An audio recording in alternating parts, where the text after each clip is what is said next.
गांव के आखिरी सिरे पर एक पुरानी सी मिट्टी की झोपड़ी थी। झोपड़ी के बाहर एक नीम का पेड़ था, जिसकी छांव दिन भर धरती को ठंडक देती थी।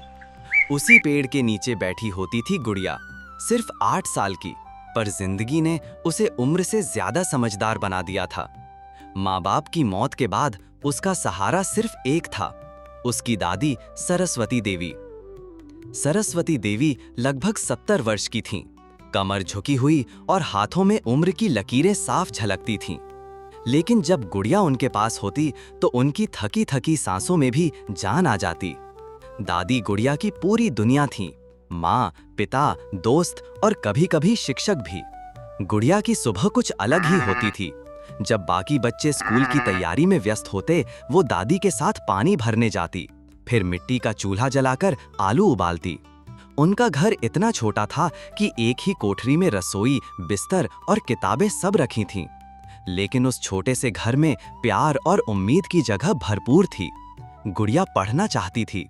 एक बार उसने दादी से पूछा, दादी, क्या मैं भी कभी स्कूल जा पाऊंगी?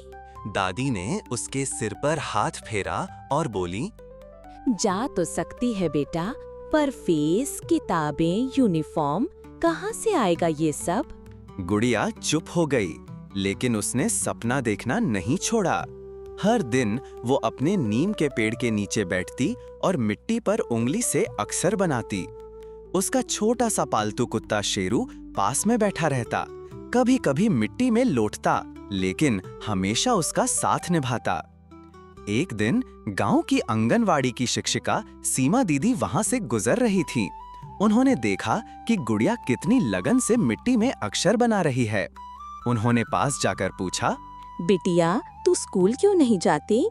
गुड़िया ने मासूमियत से जवाब दिया, क्योंकि मेरे पास वो सब नहीं है जो स्कूल में चाहिए होता है, लेकिन मैं पढ़ना चाहती हूँ, बहुत पढ़ना। सीमा दीदी की आंखें भर आईं। उन्होंने वादा किया कि अगले ही दिन वे गुड़िया को स्कूल ले जाएंगी। और वाकई अगले दिन वो दादी के साथ स्कूल पहुंची। वहां के प्रधानाचार्य मास्टर शुक्ला जी ने जब गुड़िया से कुछ सवाल पूछे तो वो झिझकी नहीं, उसे अक्षर पहचानने आते थे, थोड़ी जोड़ घटाव भी। शुक्ला जी ने कहा, इस बच्ची को स्कूल में जरूर दाखिला मिलेगा, फीस माफ, किताबें मुफ्त और यूनिफॉर्म हम जुटा लेंगे। गुड़िया की आंखें खुशी से चमक उठीं। दादी के होठों पर एक सूखी सी मुस्कान आ गई। उन्होंने शायद पहली बार खुद को हल्का महसूस किया। अब गुड़िया स्कूल जाने लगी। सुबह जल्दी उठती, खुद बाल काटती, दादी को पानी पिलाकर घर से निकलती। पढ़ाई में तेज थी, एक बार जो पढ़ ले उसे भूलती नहीं। हर दिन स्कूल से लौटने के बाद वो सबसे पहले नीम के पेड़ के नीचे बैठती और अपनी कॉपी खोलकर पढ़ाई दोहराती। दादी पास बैठी रहती, कभी चाय पीती, कभी उसकी कविता सुनती। गांव में धीरे धीरे लोग गुड़िया की बातें करने लगे। कोई किताब देने लगा, कोई पुराने कपड़े। दादी को अब अकेलापन कम लगने लगा।